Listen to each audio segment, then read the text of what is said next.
Isa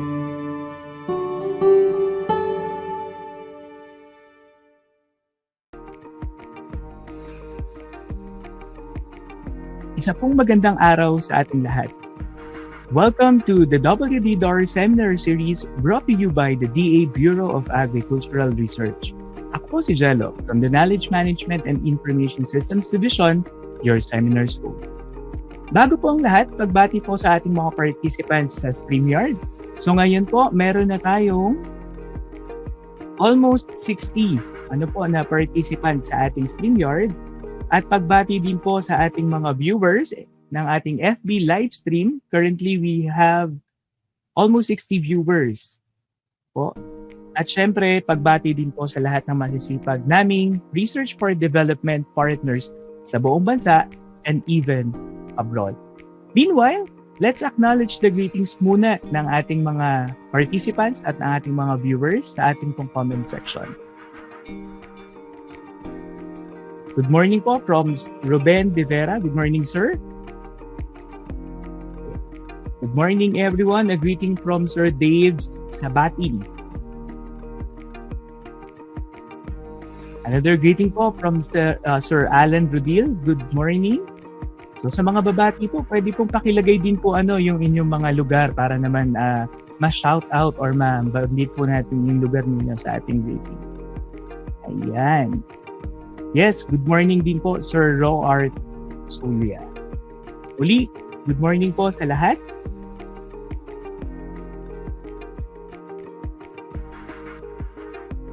And before we formally start, I also would like to invite all of you, all of our participants and all of our viewers to please hit the share button ng ating pong live stream. Ito pong ating seminar ay kasalukuyan pong inila-live stream po sa FB page ng DA Bureau of Agricultural Research para naman po mas maraming maabot ng mga impormasyon, teknolohiya at ng ating paksa po na pag-uusapan ngayong umaga. Ayan. Okay? So marami pa rin po tayong greetings. Then again, good morning po sa lahat. So, malinamnam, matamis, at masarap. Ilan lamang po ito sa mga dahilan kung bakit kawili-wili daw po ang lasa ng prutas na durian.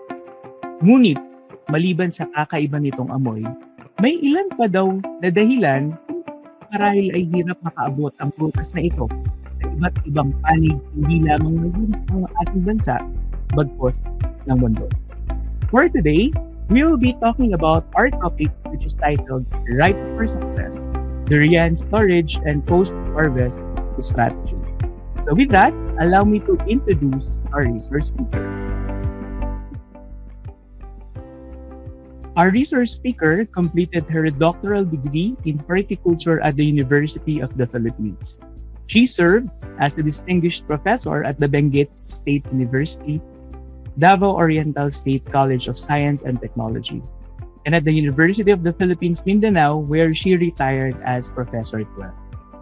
She was also a visiting researcher at the University of Hawaii, Manoa, University of California, Davis, and the King Mongkut's University of Technology, Thonburi in Thailand.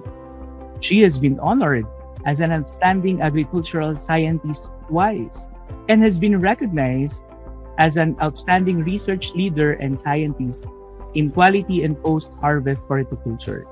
She has been conferred as UP Scientist 2 from 2017 to 2022. Our research speaker is also one of our successful research and development partners as she spearheaded the BAR-funded project titled Controlled Ripening of Local Durian Cultivars using different storage condition regulating agents. So sa atin pong mga participants and viewers, please hit that reaction button and let's all welcome our resource speaker for today, Dr. Emma Ruth Bayogan. Good morning, Dr. Emma. Good morning to everyone. Thank you sa iyong introduction, Jello. And welcome, ma'am. Yes, I was project leader of a DA BAR-funded project which went on for 2 years. It was terminated and completed last year in September 2023. So for this morning, I'm going to talk about some of the findings in durian, specifically in puyat durian. We do have some findings also in one other variety. Yeah, yep, there it is. So durian is a an important tropical fruit, and it's known to be the king of fruits. It has a very peculiar characteristic, specifically its aroma. But in science, it is a climacteric fruit, just like bananas, mangoes, and papayas. It has some health promoting compounds. Never mind that it doesn't smell so well for some, and here in the Philippines, the estimated demand for 2025 is valued at 28 billion US dollars. Let us see some of the characteristics, learn some of the characteristics of durian. This is puyat durian, and it loses about one-fourth of its weight in 12 days after harvest. And this is under ambient conditions like 27 to 29 degrees Celsius and 80 to 85% relative humidity. The smaller the durian is, the more is the loss in weight compared to bigger durians because of the surface area to the weight ratio. Durians also split its capsule. So the fruit is known, the rind is able to split when the moisture is reduced. And when it splits, we call it dehiscence, and it is no longer as marketable as when it is intact. So the smaller fruit dehisces much faster also in 8.6 days, the larger fruit about 10.4 days. But this is assuming that it has been handled properly. For the maturity of durian, this is the peduncle. There's a portion there which is the abscission zone.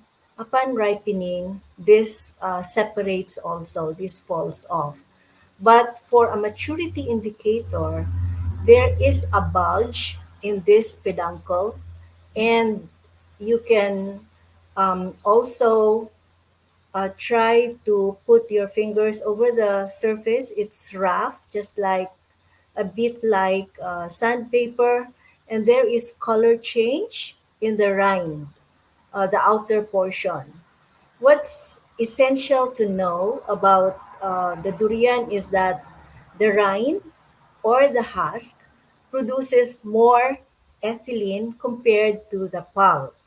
And therefore, because of that, it needs to be handled properly with tender, loving care if you can. If there are uh, breakages or spines that get injured, then that adds up to the ethylene production.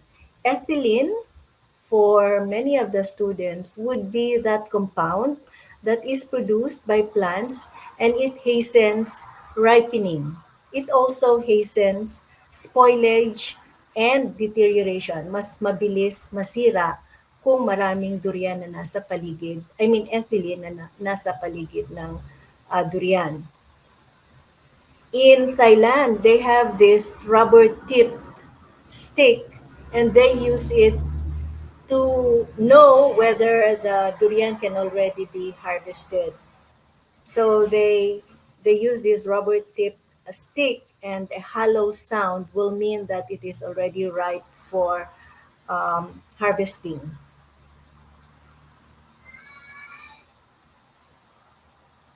There is also the perceptible aroma, which is an indication of ripening in durian. This is caused by diethyl disulfide. Isang component yon na kung bakit kung minsan people would say rotten onion yung naaamoy nila na durian o kaya yung mabahong cheese, queso. There is also one thing that we have learned from farmers. They say that when they try to taste, they cut the peduncle or that stem part attached to the fruit, mas matamis daw iyon. So we tried to take a look at the total sugars, and this graph shows that upon harvesting, mas mataas siya ng kaunti than when we take the sugar content at 2, 4, 6, 8, 10, and other days. So meron palang katotohanan din na mas matamis siya, and farmers are able to recognize that. Yung peduncle, as I mentioned earlier, undergoes a developmental process which is called abscission. In simple terms, humihiwalay yung isang parte ng stem which is attached to the peduncle, and that is an indication that the fruit has ripened or is ready to be used for consumption already. So may stages din yan. Intact yung peduncle, slowly nagkakaroon ng area doon na mas madaling ma-separate or mag-drop yung portion of the peduncle hanggang sa mawala yon. Other people or farmers in the Philippines would look at the pliable or flexible spines. Mas mabilis na daw siyang ma-manage, magalaw yung spine at kagaya nung nabanggit kanina with the rubber tip stick. If they would knock on it, sometimes using their bare hands, sometimes the material that they use to cut it, nagkakaroon ng hollow sound. Ang shelf life ng inaantay na durian na mahulog from the tree is short. From 2 to 3 days, can be a little bit more. But when it is picked properly and handled properly, it is about 1 week. It's also important not only that bruises be inflicted on the durian, but that the fruit does not get in contact with the soil. One of the diseases that is also shown by harvested fruit is Phytophthora. And this comes about when it is placed, the fruit is placed in contact with the soil. So, fruit that is good for export, and ito ay isang magandang balita para sa ating mga durian growers dito sa Philippines, is that we're now able to export our durian, specifically puyat, although we have heard from other farmers that other durian cultivars can also be accepted by the export market. But the fruit to be exported should be free from diseases, pests, no splitting, no dehiscence, and dapat 4 or 5 locules. Walang deformities or malformations. Otherwise, they are processed into jams, candies, frozen pulp, chips, and pastries and other products. Um, For durian to be exported, it has to be washed and disinfected. And here in the laboratory, we're using only Clorox or sodium hypochlorite, as well as air drying after soaking in sodium hypochlorite solution. For packaging and transporting, we did have an experiment on different packages as per what has been tried by our growers. So we tried putting cling wrap, plastic wrap on the basket or on the boxes, on the carton boxes, and we tried to put paper bag in order that the smell wouldn't be perceived by people in the airplane, because in the earlier days the durian from the Philippines are air freighted. Of course, it's very expensive, but we didn't know a lot about packaging then. And we have found out that the use of corrugated boxes with dividers protects the fruit until it reaches its destination. These are the different treatments that we have tried in the 2-year project that was funded by DA Bar. Low temperature storage surface coatings, the use of ethylene regulating agents, and based on the packaging experiment as well as the best treatment above, we had a handling trial from Davao to Laguna, Los Baños, Laguna. And in the subsequent slides, we will not be presenting all the data because these are many experiments, but these are some of the parameters that we measured: weight loss, total soluble solids, electrolyte leakage, capsule splitting or dehiscence, visual quality, the firmness of the pulp, the disease severity, chilling injury, total phenolic compounds, shelf life, um, ethylene production, and carbon dioxide production. So for the low temperature storage, we tested 7 degrees C, 10 degrees Celsius, and 13 degrees Celsius. The storage that we have at UP Mindanao is a mechanical storage. So we have three chambers or rooms. For the low temperature storage, we can see here, I'm sorry, I think I forgot to increase. Okay, for the low temperature storage, you can see here that the weight loss was 40% reduced at 10 plus 2. 10 plus 2 means 10 days in the particular temperature, and then we waited for 2 days in ambient before we measured the parameter.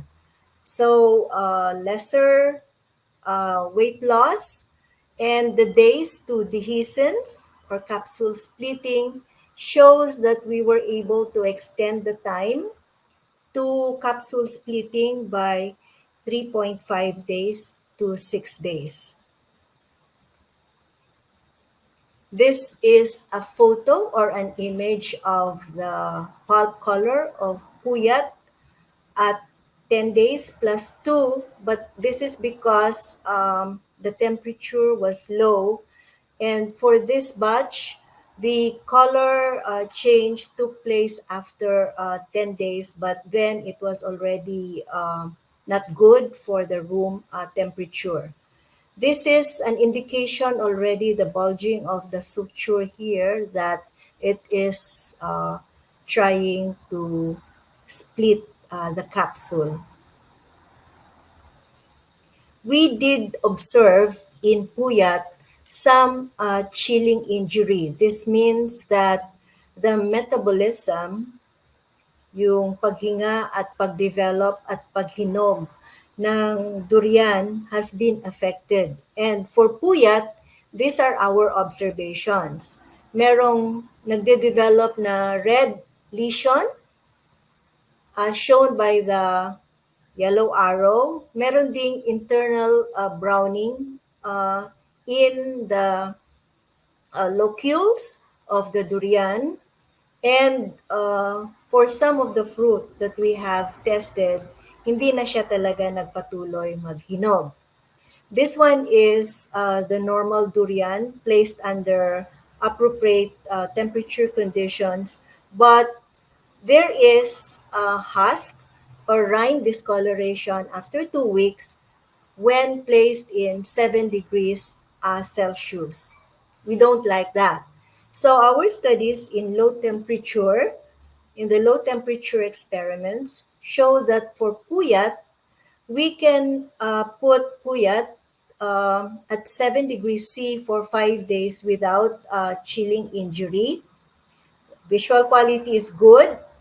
The antioxidant levels have been maintained, and it is longer at 10 degrees Celsius before chilling injury is observed. For ethylene regulating agents, we made experiments on the use of potassium permanganate, 1-methyl cyclopropene, and ethaphone, which is a ripening agent. So two of these would slow down the action of ethylene on the fruit, but the third one would hasten the action of ethylene on the fruit. So for potassium permanganate, we purchased the sachets of potassium permanganate from the Post-Harvest Horticulture and Training Center in UP Las Bañas. And for every box, we placed 2, 4, and 6. Each box contained 4 fruit weighing 3 to 3.5 kilos per fruit. The significant results we obtained was on total soluble solids, where the solids content have been retained longer, but there is capsule splitting at 2 and 4 sachets per box. For 1-methyl cyclopropene, we were able to get this from uh, the internet, through the internet. We tested 0, 50 ppm, and 500 ppm, and there has to be a an airtight chamber such as this one. The um, 1 MCP is placed in the middle, and water is added unto it for 12 hours. That's the treatment for 1 MCP. And for the results, we got higher weight loss, and we also observed this. 1 MCP is good for many horticultural crops, but this observation, we also observed this in sayote fruit. So this one is not a very good response for durian. However, there is a delay in the softening from 50 and 500 ppm. When the pulp softens, that is an indication that it's undergoing ripening. For ethaphone, we have several concentrations starting from 500 ppm. And in Thailand, they just try to paint the ethaphone on the peduncle. The ethaphone we use is about 48%.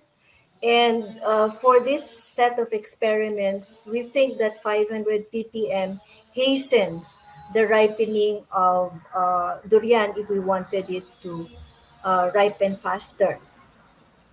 We see here that the pulp firmness is similar.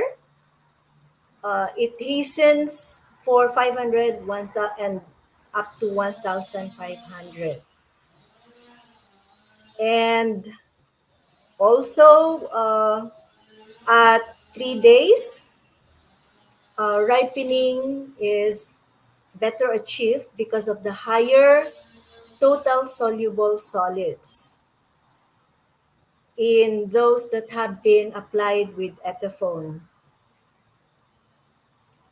Likewise, the electrolyte leakage. So between the two kinds of application, we recommend 500 ppm rather than 48% because the ripening here is faster. This one is more regulated. We also tested surface coating agents or materials. We have three here. Chitosan, which comes from the shells of crustaceans. Fruit gem, which is used on pomelo and other citrus. Deco Luster 444 wax, which is commercially used in pineapples in the Philippines, and these are our results. Chitosan is really good for reducing disease severity, not only in durian but other horticultural crops. So maganda siya at 2% kasi walang disease. After 12 days, after treatment, and the weight loss is lower than that of zero or no chitosan. The visual quality is better at 12 days compared to control at only 4, meaning hindi na maganda yung quality ng visual quality ng durian. With fruit gem wax, we can see that we don't need to coat the peduncle. We think that the whole fruit, except the peduncle, can be coated with fruit gem wax. Also, it takes longer for the capsule to split.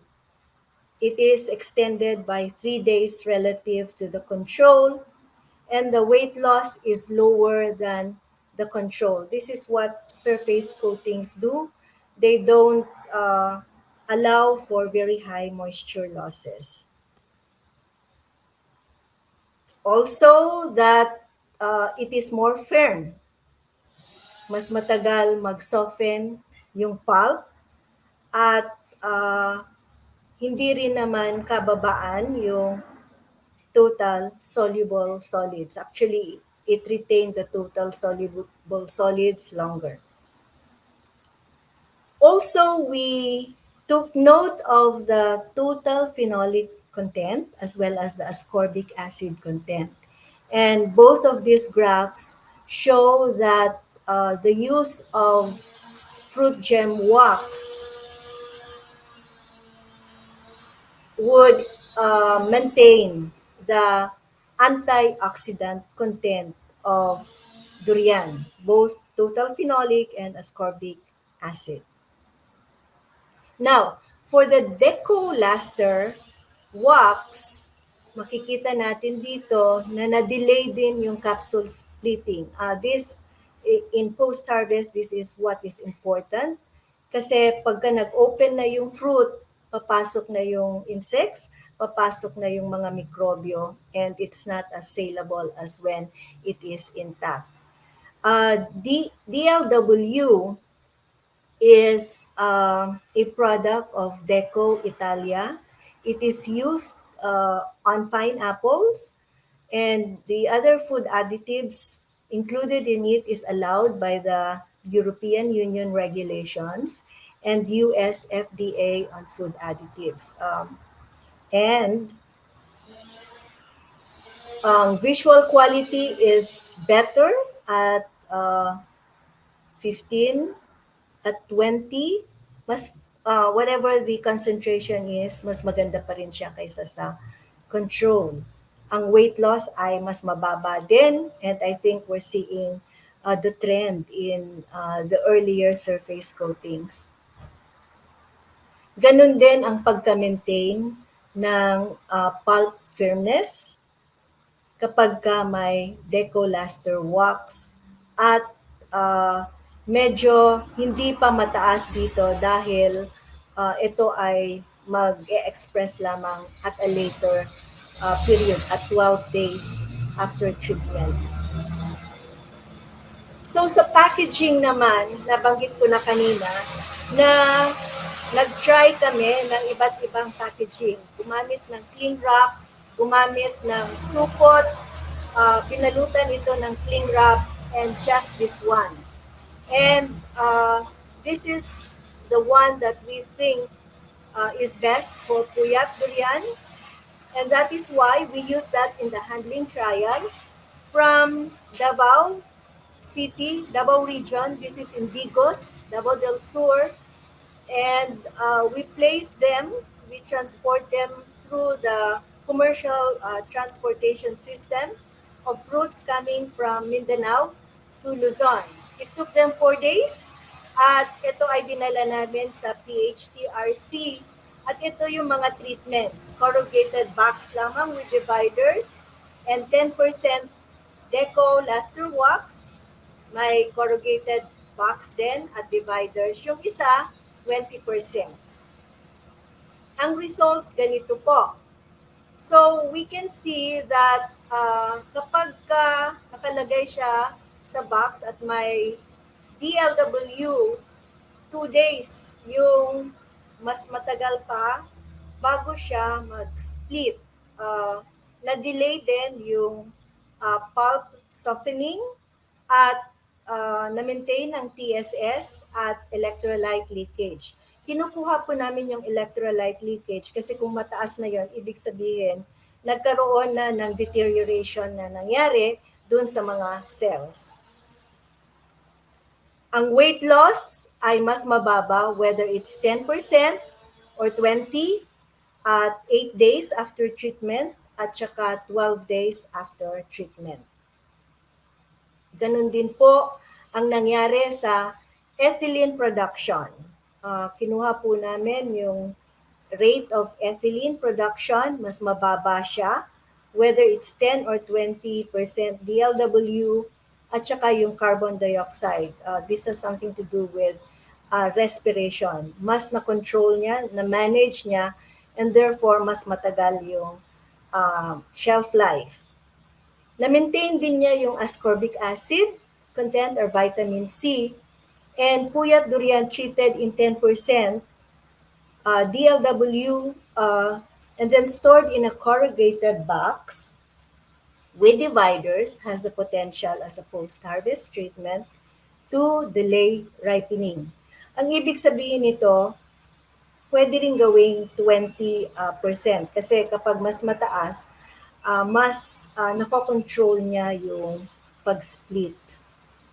So, in summary po, for puyat durian, which has been harvested 5 days before ripening, and this was through a hollow sound as determined by the expert farmers who we collaborate with.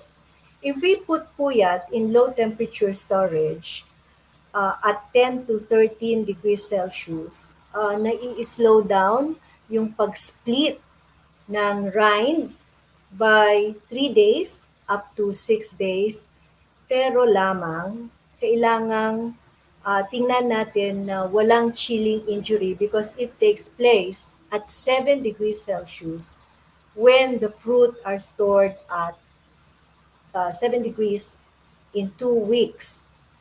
Sa surface coating, tatlo yung tinray, and the best as per our evaluation is 10% deco luster wax. Since it is the best, we also did sensory evaluation to untrained panelists, food technology students, and the finding was that yung sensory evaluation of those treated with deco luster wax was similar to the control, and so therefore we can use it.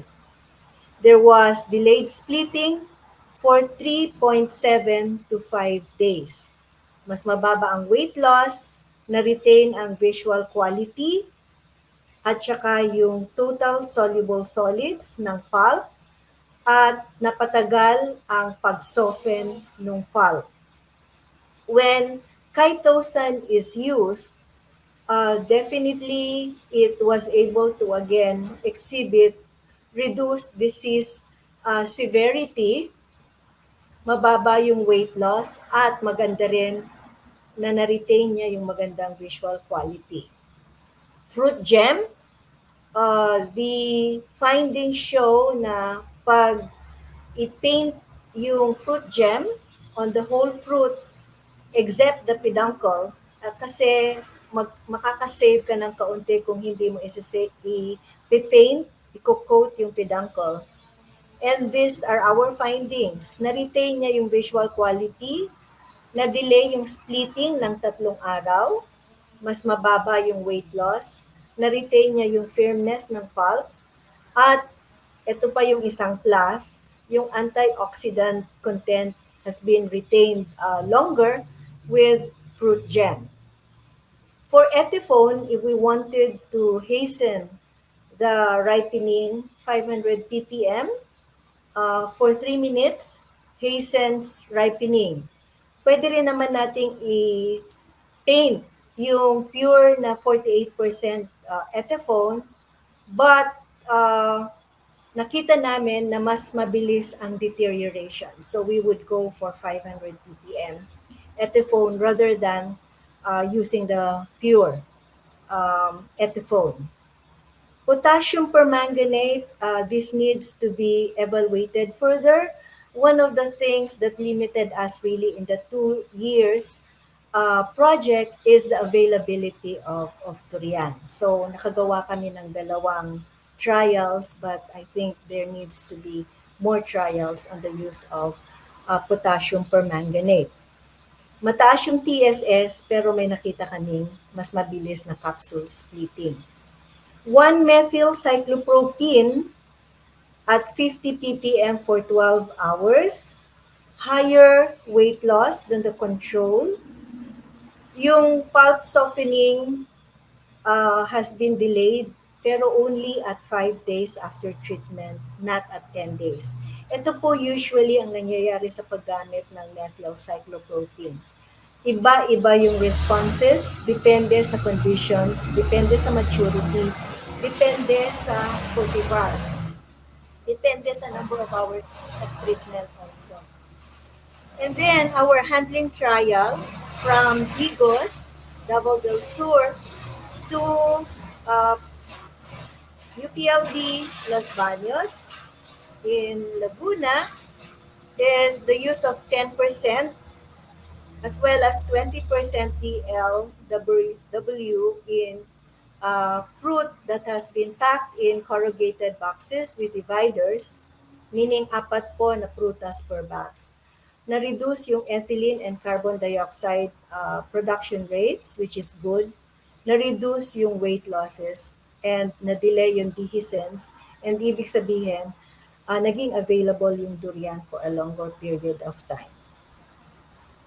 At nagpapasalamat po kami sa DA BAR sa 2 taong pagbigay ng pondo sa amin, sa UP Mindanao, sa pakikipagtulungan ng PHDRC UPLB, care of Dr. Del Carmen and Assistant Prof. Wela Morales, Assistant Prof. Marby Alpos, Ms. Jocille Leble, Ms. Daisy Bello, our Department Chair, Dr. Ginaldo Mantiquilla, Mr. and Mrs. Emmanuel Belvis, the source of our puyat, Mr. Larry Miculob, Dr. Alexis De Manuel, Drs. Noreen Fundador, Jackie Lu Tagubase, Dr. Dan Marie Del Mundo. We have one student doing Duyaya storage, and Mr. Joel Lacerna for the DLW surface coating. Maraming salamat po at magandang umaga po.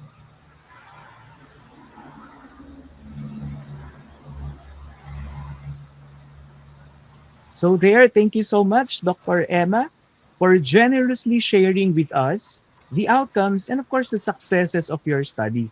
Surely our viewers and our participants were highly engaged. With that, we have several questions posted.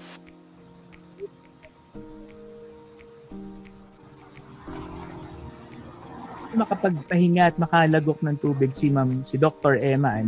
Let us first acknowledge some of the comments and probably commendations that we've been receiving in our comment section. And may this be an opportunity as well sa ating mga participants and viewers to share the link of our live stream. Most especially that we'll be having our Q&A, question and answer in a while. So baka mayroon po tayong mga tanong, please have it drop sa ating pong comment section. I am quite sure na nakiliti po ang ating mga isipan, ano, or na nasabik po tayo. We were engaged with the very interesting outcomes and results of Dr. Emma's study. But before that, sige, bati po muna tayo ng ating mga viewers. Very informative and interesting topic. Thank you so much, Ma'am Emma. That's from AMS. Thank you so much. Congratulations from Ma'am Josiel Garcesa Lable. Thank you, ma'am. Good morning po, Doc Emma. My name is JV Cueto, currently understanding my MS degree po. Thank you po for your wonderful presentation. Then again, I highlight, ma'am, it's a wonderful presentation daw po. May I ask po if you have knowledge or studies as well as on the utilization of durian peel na considered as a way? Siguro po, ma'am, we'll address this in a while sa ating Q&A. So thank you so much, Sir JV. We have your question noted po. Maraming salamat daw po from Ma'am Miriam Pilande. Maraming salamat po, Ma'am Doc Emma from Sir Rafael Nemenso. And if we only have the luxury of time, I am quite sure na napakarami po nating greetings and commendations na pwedeng basahin. But of course, for the benefit of time, if I may ask po, ma'am, okay, nakainom ka na po ba ng tubig? Can we now proceed to our Q&A? Yes, sure. Okay po. Alright. And by the way po sa ating mga participants dito sa StreamYard, in a while, kindly fill out the evaluation form para po makareceive kayo ng certificate. And sa ating po mga viewers sa FB live stream, paki-fill outan din po yung yung attendance so we can monitor the number of attendees and participants that we have for today. So, let's now proceed to our Q&A. Ayan, so our first question, ma'am, is let's just wait for we have the questions to be shown on our screen. Ayan, compared to other fruits, siguro this will definitely concern hindi lang yung mga durian farmers natin mga nagtatanim din ng iba't ibang mga prutas like mangga, so on and so forth. Bakit daw considered highly perishable as compared to other fruits yung durian? Hi. Yeah, maraming salamat sa question na yan. I would also consider banana, papaya, mangoes as highly perishable. Potato tubers are perishable, but they are not as perishable as fruits like durian. They have a particular period whereby upon maturity, nagsisimula na siyang mahinog. And when we say it starts to ripen, it's also on its way to deteriorating. Kasi very short lang yung period that you have acceptable ripening. If it becomes overripe, then it's no longer as acceptable. You don't like the sweetness, you don't like the texture, you don't like the flavor, the odor and the aroma, as well as the texture of your durian. So it's highly perishable because in a week or two, it's on its way to spoilage already, especially if it's placed in ambient conditions like what we have in the Philippines. Ang ambient natin ay hindi naman 20 degrees eh. Masaya na tayo kung 20 degrees ang temperature. It's almost always 30 degrees Celsius. So, highly perishable itong durian na ito. And as I mentioned earlier, pag nag-ripen siya, nabubuo na, nade-develop na yung mga components that makes it flavorful. Lumalabas na yung amoy na gusto natin, ayaw nung iba. To them, it is like rotten onion. And then, meron na hong transpiration. Nawawala na yung ibang moisture, which is part of the fruit. Sabi ko nga, in a few days, nawawala yung 1/4 of the weight of the fruit due to evaporation. At once na nag-evaporate yung water, magsisimula na rin siyang mag-split. So it's highly perishable relative to onion, which is also a horticultural crop, or garlic, or potatoes, or even yam, a root crop. Ayan, thank you so much, Dr. Emma. Kaya nga post-harvest technologies, just like the result of your study po, ay napaka-importante kasi we have crops, we have fruits, we have different commodities in general na yun nga highly perishable. That's why yung mga research for development projects at yung collaboration po ng magagaling na researchers na kagaya po ninyo with DA Bar is very important. Kaya para patuloy po nating matulungan yung ating mga farmers. Ayan. So our next question, Dr. Emma, is ayan. So a while ago, you've presented po yung mga post-harvest treatments na pwede pong gawin which are found to be effective para patuloy na ma-maintain yung magandang quality, yung pagkahinog ng durian. Now, can you identify po, Dr. Emma, probably yung mga wrong farmers' practices na ginagawa po nila, na ginagawa nila with respect to durian harvesting and the ripening of durian that can be addressed through the result of this study po? I would not say they're entirely wrong. Maybe because the resources are not sufficient for them to do what is best and appropriate for their durian fruit. We did not really look at the maturity of the fruit. We based it on what the farmers use as a method of determining maturity. But they do know, depending on the skill of their harvesters, they do know that they would, in a particular harvest, they would have a certain percentage that is actually not the appropriate maturity. So there is another project that is funded by the OSTP card also that determines the maturity. So we did tag some of the flowers. We did tag flowers, and then we also based it on how the farmers harvest them, like 3 days before ripening, 5 days before ripening, and 7 days before ripening. The other one probably is taking appropriate care, if we might call it, making the tender loving care stands in order not to inflict damages to the fruit, because as mentioned earlier, the damages would be the entry points for pests and diseases. And we don't like a diseased fruit uh, from our harvest. Imagine 3 kilo na kaagad yung mawawala. Well, of course, it can be processed, but the price for the fresh market is better. So that's one. Second is, if it's possible, that their harvest be made in the coolest possible section of their farm.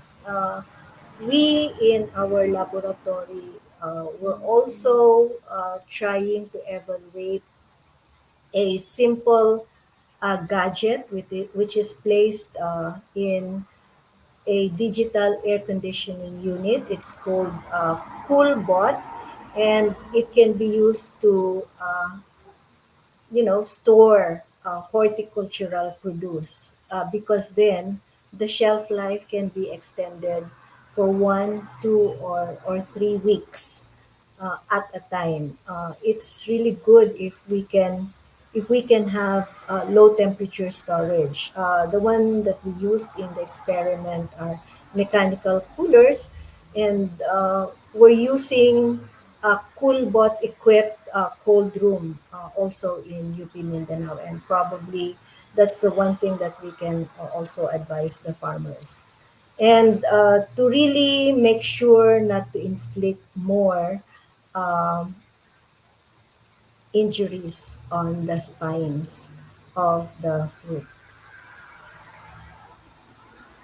Thank you so much, Dr. Emma. And that reminded me of what you said a while ago in your introduction, ano, na yung durian has to be handled with tender love and care because the lesser the inflictions are, definitely mas matagal yung yung pagkabulok ano nung prutas. And definitely sa ating mga durian farmers, eh malaking bagay 'yun kasi the longer the life or the shelf life of the fruit is, eh mas possibly mas malaki yung kita nila. Ayan, so have it noted po sa ating viewers and participants, ano, with tender love and care daw po ang paghawak sa durian. Now let's have our third question, Dr. Emma. Ayan, this is from Sir Joseph Bernard Paffin. Good morning po, Doc. Is there any organic material as an alternative for delaying the ripening of the durian po?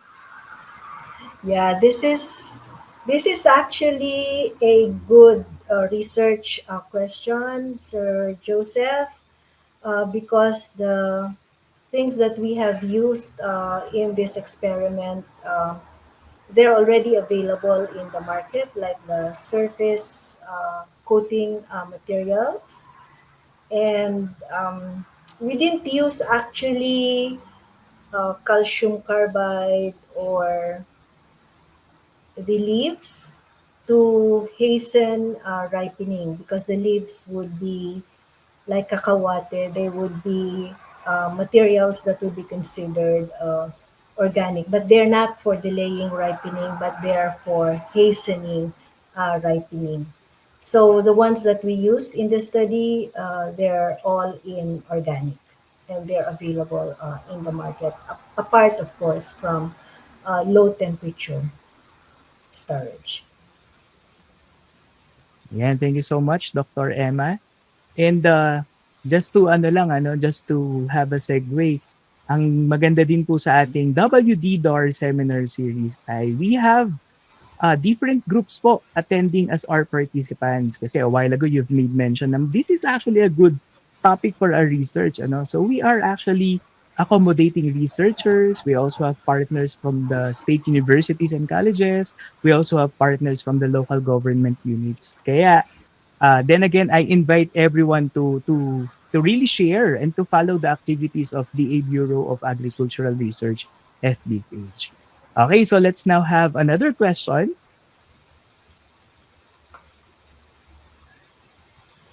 Okay, which among the post-harvest treatments po that you have presented most effectively maintain the qualities of durian?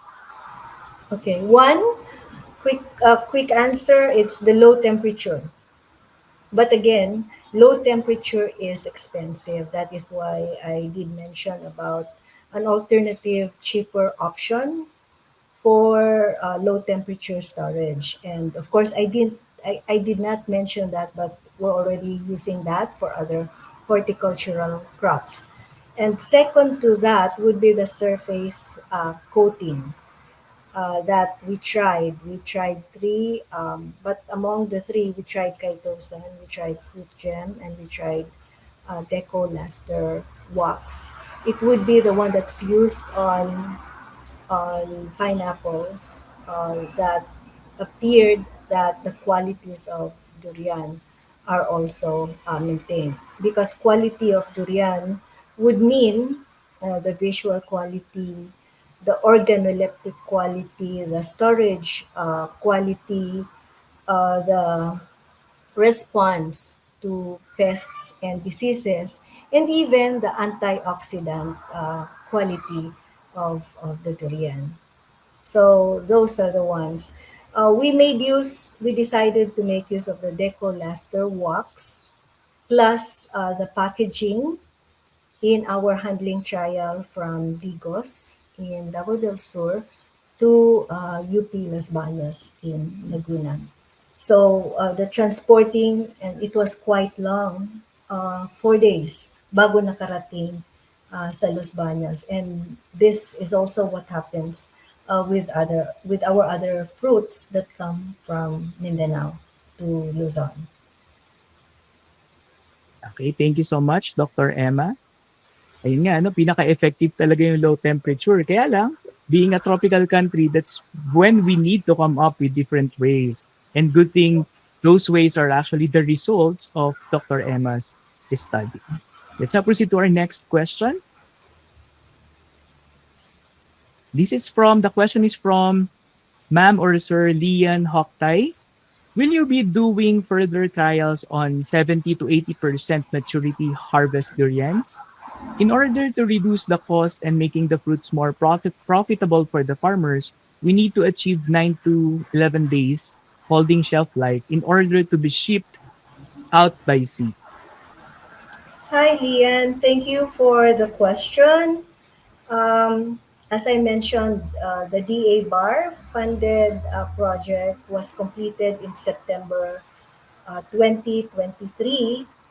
And yes, we're doing some maturity harvest maturity trial in Puyat still, but it's already in the other project that I mentioned. It's a Department of Science and Technology funded project. We do recognize that we need to harvest them early enough, but not too early enough, because the development of the flavor and the aroma is also dependent on the maturity really of the durian.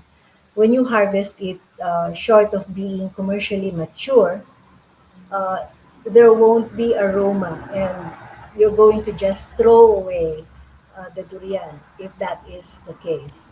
Because there are instances in the past, personally and otherwise, because we also have one durian tree by our house. And if it rains rather regularly, nahuhulog yung mga the durian fruit drop. And then you might think that it's ripe because there's already also splitting of the husk, but no, it's not, and it doesn't have any aroma at all. And so it's a waste if it's harvested when it's not yet that commercially mature for harvesting. But the answer to your question is yes.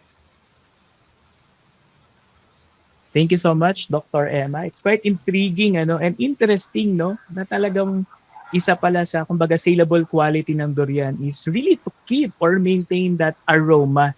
And that only happens when we probably, yun nga po, underway pa yung result ng study. Pero yun nga yung 70 to 80% na bago pa mahinog or maging mature.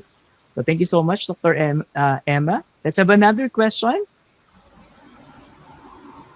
This is from Ma'am GJ. Is simple cost and return analysis part of your study, ma'am? Alin po kaya ang mas economically viable? I suppose he or she is referring po sa post-harvest treatments. Okay, Emma? Hi, thank you, GJ, for your question. It's really a very relevant and pertinent question. It's not part of our study, but we intend to do cost and return analysis. Some of the recommendations, like, use Ethaphone. I would think that if we made use of the pure Ethaphone relative to just using 500 ppm, it will be more economical to use the 500 ppm solution compared to the pure one. So we do have an idea of which are economically viable, like the use of Ethaphone, the use of 10% over 20% DLW will be more economical. The use of chitosan, that's rather expensive. The use of fruit gem, it will probably be the same as the use of the DLW, but it's not part of the study. But we're looking at it because we're coming up with IEC materials, and that's an essential information. Alright, thank you, Dr. Emma. Before we proceed po sa susunod nating tanong, now we have a follow-up commentary po from Lian Hoktay. In Thailand, they do 65 to 70% maturity on the Thai montong, and it is acceptable by the Chinese consumers. That's a follow-up commentary po from Lian Hoktay, ma'am. Yes, thank you, Lian. We're talking of puyat in the present research, and the development of the full flavor and aroma depends also on not only on the maturity, but also on the cultivar, also on the conditions before harvest. In Thailand, in contrast with what we do here in the Philippines, they do irrigate their durian, even if it is a 10, 15-year-old tree. Irrigation is part of the practices in the field. We don't.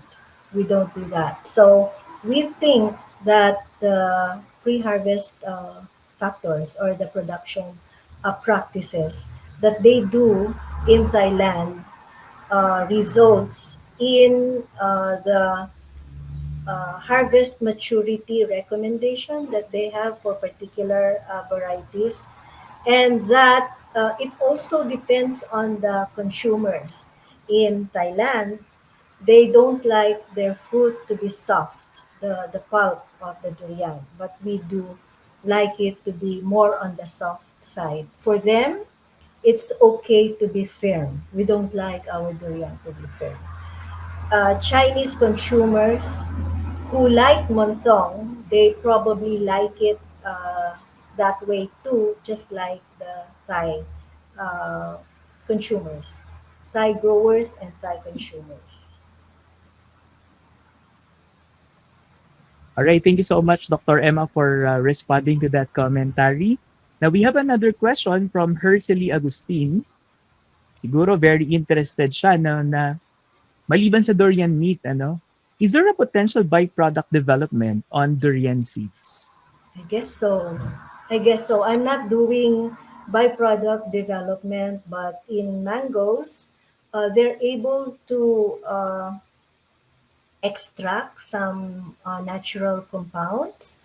And I think one of the studies I've come across is that they also apply it on mangoes to prolong shelf life, but it's still in the experimental stage. I would think that for durian seeds, it can be converted into flour and other byproducts of greater value than when it is used as like for growing seedlings for grafting. I would think so. This is a good research question again. All right, thank you, Dr. Emma. Now we have another follow-up commentary from GJ Jing Legaspi. Thank you for the answer, ma'am. Knowing the economic viability of different factors is on the factors to consider in the adaptation of the technology. Thank you and hope to receive a copy of your presentation. Now this goes to all our viewers and participants po na humihingi ng copy ng presentation. Ito pong ating seminar, this will be a recorded video afterwards. So pwedeng-pwede niyo po itong balikan anytime. You just have to visit the FB page of the Bureau of Agricultural Research at pwede din po ninyong i-visit ang aming YouTube account because we are actually migrating or also posting these videos there. So yes, you can have a copy of this presentation through those videos. Ayan. Now let's have another question. I hope Dr. Emma is still up and good for Sure. few more remaining.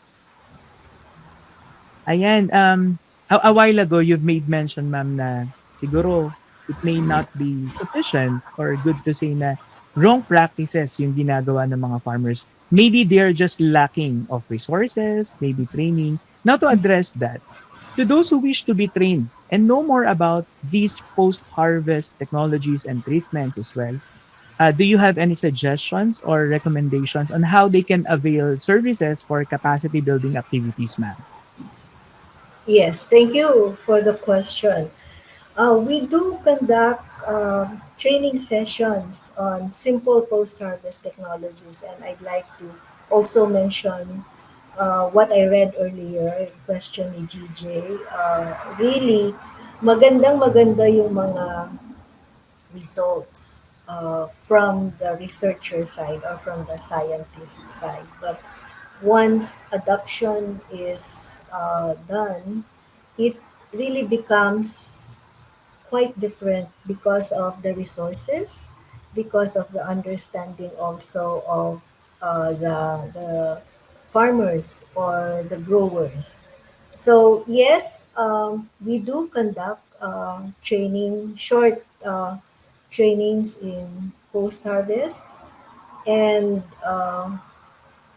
we also come out with IEC materials. However, that for durian is still being finalized. So UP Mindanao does that.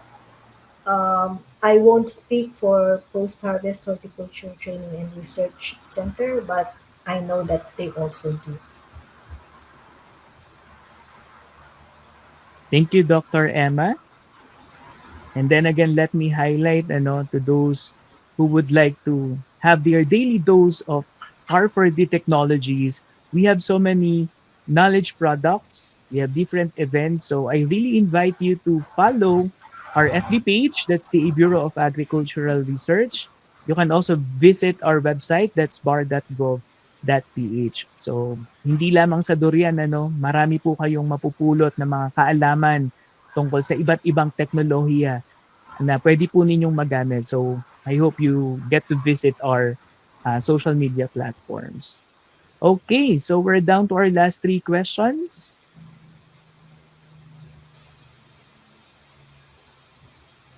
Ayan, so our third to the last question, ma'am, is a while ago you've made mention or part of the study is to measure yung antioxidants with the treatment being done bumababa ba na may maintain yung antioxidant level ng durian.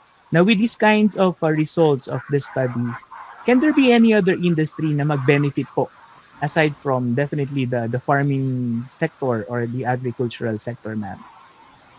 Yeah, the definitely the growers, the handlers, the consumers also, so they would know what to do with their durian.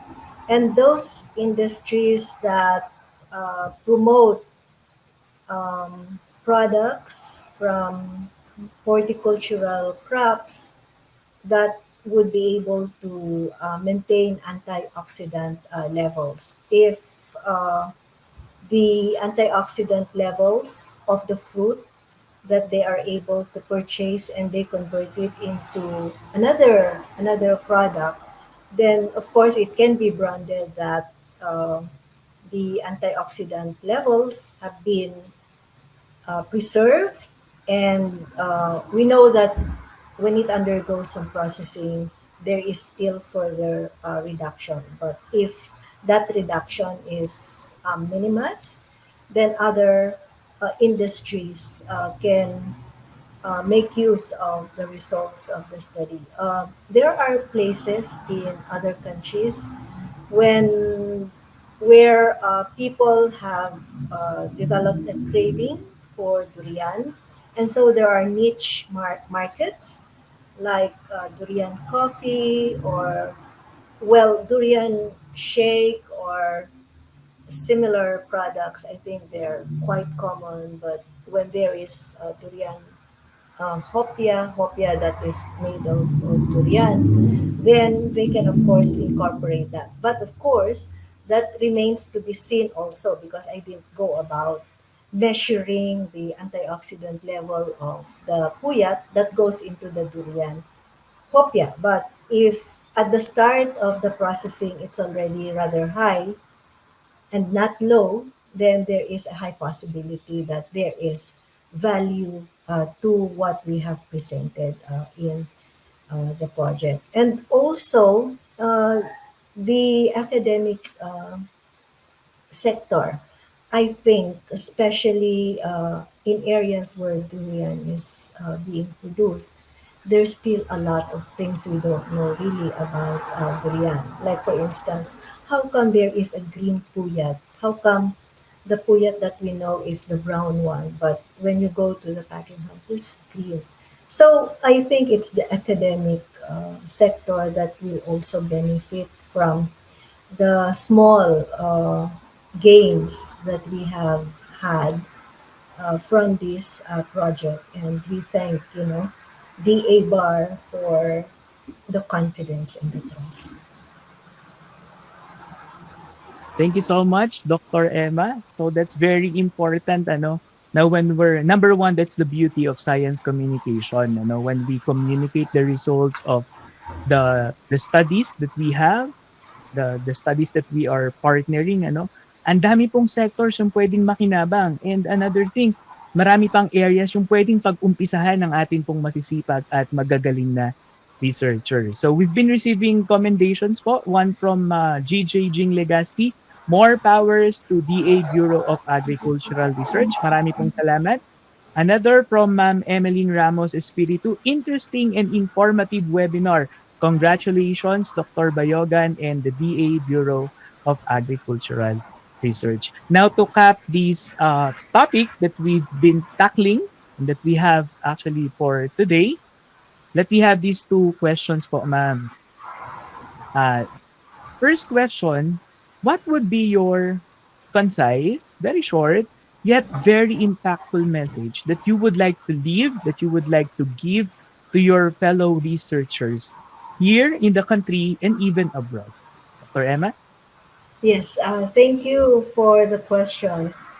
I'd like to just mention that any question that's posed by a farmer or by a colleague, another student, we can actually start with that, and who knows, we might be able to confirm or say that's just a myth when we follow through from that simple question or challenge. So, for our researchers in the audience, the budding ones and those who are just like me, a retired one, my message is that just keep on doing your part as a researcher. And I think what we would like to see is a robust industry that gets the answer to some of the questions. Of course, we're not able to answer all the questions that's fielded our way, but if we're able to, add to the body of knowledge, I think that is the reward that we have as researchers. I'd like to also say that you keep on reading pertinent materials, you keep on interacting with your colleagues, with your directors of research, with your instructors, with other researchers, and it's so easy to communicate nowadays. Communicate with other researchers in other countries also. They might be able to give you a chemical that you will need because they were able to, isolate it. And if you need that to confirm what you're working on, similar to what they isolated, it's good for you. My experience is it's so easy for other researchers to help also budding researchers. I've experienced it. And yes, you can always forward a proposal to funding agencies like DA Bar.